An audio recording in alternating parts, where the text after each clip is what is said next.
ASM exam അതിൻ്റെ ഡേറ്റൊക്കെ വന്നു കഴിഞ്ഞിട്ടുണ്ട്. ഒരുപാട് പേര് നേരത്തെ തൊട്ട് പ്രിപ്പറേഷൻസ് ആരംഭിച്ചിട്ടുണ്ട്. അപ്പോൾ ഈ കാണുന്നതാണ് നമ്മുടെ ASM എക്സാമിൻ്റെ assistant salesman in Kerala state civil supplies corporation ലിമിറ്റഡിൻ്റെ സിലബസ് എന്ന് പറയുന്നത്. കാറ്റഗറി നമ്പർ 527/2024 ആയിരുന്നേ. അപ്പോൾ ഫസ്റ്റ് പാർട്ട് GK പൊതുവിജ്ഞാനം എന്ന് പറയും. പക്ഷേ എന്നാലും നമ്മളെപ്പോഴും ഈ സിലബസ് വായിക്കുമ്പോൾ തിരിച്ച് താഴെ നിന്ന് മുകളിലേക്ക് വായിക്കുന്നതായിരിക്കും നല്ലത്. അതെന്താണെന്ന് വെച്ച് കഴിഞ്ഞാൽ നമ്മൾ നോക്കിക്കഴിഞ്ഞാൽ നമുക്ക് കാണാം പാർട്ട് 2 കറണ്ട് അഫെയർ ആനുകാലിക വിഷയങ്ങൾക്ക് 20 മാർക്കുണ്ട്. അതുപോലെ തന്നെ ലഘുഗണിതവും മാനസിക ശേഷിയും നിരീക്ഷണ പാഠവ പരിശോധനയിലും 10 മാർക്കും, ജനറൽ ഇംഗ്ലീഷിന് 10 മാർക്കും, പ്രാദേശിക ഭാഷ മലയാളം, തമിഴ്, കന്നഡ അതിലൊക്കെ 10 മാർക്കാണ് വരുന്നത്. അതായത് 50 മാർക്ക് നമുക്കറിയാവുന്ന പോലെ ഇത്രയും ഭാഗത്തുനിന്ന് തന്നെ വരുന്നുണ്ട്. ബാക്കി 50 മാർക്കാണ് മുകളിൽ പറഞ്ഞ് GKയിൽ വരുന്നത്. ആ GKയിൽ തന്നെ നമ്മൾ പിന്നെയും 10 എണ്ണമായിട്ട് തിരിച്ചിട്ടാണ് 11 എണ്ണമായിട്ട് തിരിച്ചിട്ടാണ് അതിനകത്തുനിന്ന് 50 മാർക്ക് വരുന്നതെന്ന് ഓർക്കുക. അപ്പോൾ അതുകൊണ്ട് എപ്പോഴും നമ്മൾ ഇമ്പോർട്ടൻസ് കൊടുക്കേണ്ടത് ഏത് ഭാഗത്തിനാണ്? ലാസ്റ്റ് പറഞ്ഞിട്ടുള്ള ഈ കറണ്ട് അഫെയർ, മാത്സ്, ഇംഗ്ലീഷ്, മലയാളത്തിനാണ്. അതുകൊണ്ട് എപ്പോഴും നമ്മൾ സിലബസ് വായിക്കുവാണെങ്കിൽ പോലും നമ്മൾ ഈ താഴ്ന്ന് തന്നെ വായിച്ചു തുടങ്ങണം എന്നാണ് ഞാൻ പറയാം.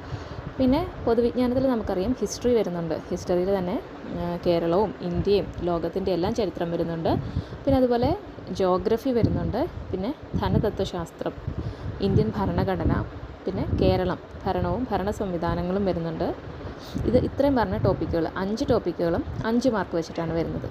പിന്നെ ഇതിൽ ഏറ്റവും കൂടുതൽ മാർക്ക് വരുന്നൊരു ഭാഗം നമ്മൾ പ്രത്യേകം എടുത്ത് ശ്രദ്ധിക്കണം. 6 മാർക്കിന് ജീവശാസ്ത്രവും പൊതുജനാരോഗ്യവും, ബയോളജിയിൽ 6 മാർക്ക് വരുന്നുണ്ടെന്ന് ഓർക്കുക. ബാക്കിയുള്ള കെമിസ്ട്രി, ഫിസിക്സും കൂടെ ചേർത്തിട്ടാണ് 6 മാർക്ക് വരുന്നത്. പക്ഷേ ജീവശാസ്ത്രവും പൊതുജനാരോഗ്യവും കൂടെ ചേർത്തിട്ട് പൊതുജനാരോഗ്യം എന്ന് പറഞ്ഞാൽ ആ ഒറ്റ ടോപ്പിക്കിൽ നിന്ന് തന്നെ 6 മാർക്ക് വരുന്നുണ്ട്. പിന്നെ കായികം, സാഹിത്യം, സംസ്കാരം 5 മാർക്കാണ്. കമ്പ്യൂട്ടർ, അടിസ്ഥാന വിവരങ്ങൾ 3 മാർക്കും, സുപ്രധാന നിയമങ്ങൾ 5 മാർക്കും. അതായത് ഫിസിക്സും കെമിസ്ട്രിയും കമ്പ്യൂട്ടർ ഈ 3 ഭാഗങ്ങളിൽ നിന്നും 3 മാർക്ക് വെച്ചാണ് നമുക്ക് കിട്ടാനുള്ളത്.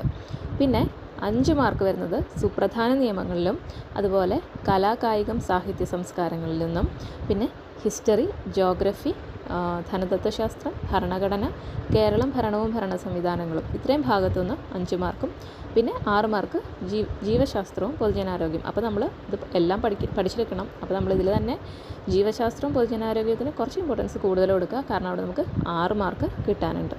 അപ്പോൾ ഇതാണ് ഈ ഒരു നമ്മുടെ സിലബസ് എന്ന് പറയുന്നത്. മിക്കവാറും എല്ലാവർക്കും അറിയായിരിക്കും. അറിയാത്തവർക്കൊക്കെ നോക്കുക. ഇതിൻ്റെ ഡീറ്റെയിൽഡ് ഓരോ പോയിൻ്റായിട്ട് നമുക്ക് ഫുൾ താഴോട്ടുണ്ട്.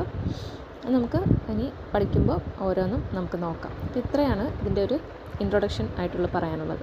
Thank you.